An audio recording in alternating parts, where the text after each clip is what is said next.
కాకినాడ జిల్లా తుని మండలం ఎస్ అన్నవరం గ్రామానికి చెందిన 3 ఏళ్ల చిన్నారి జ్ఞానేశ్వరి అదృశ్యం కేసులో 13వ రోజులు గడిచిన మిస్టరీ వీడలేదు.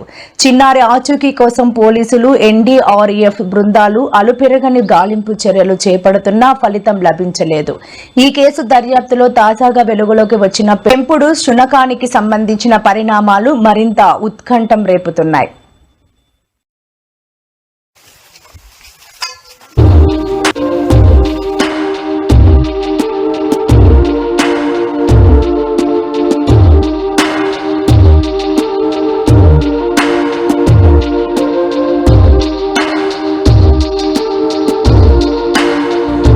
డాగ్ స్క్వాడ్స్ తో అంగుళం వదలకుండా వెతుకుతున్నారు.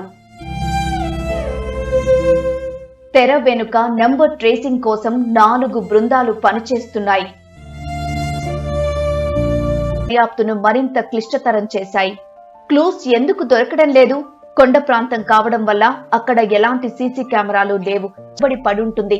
అందుకే పోలీసులు కొండల్లోని గుహలు, పెద్ద పొదలను జల్లెడ పడుతున్నారు, ఆరా తీస్తున్నారు.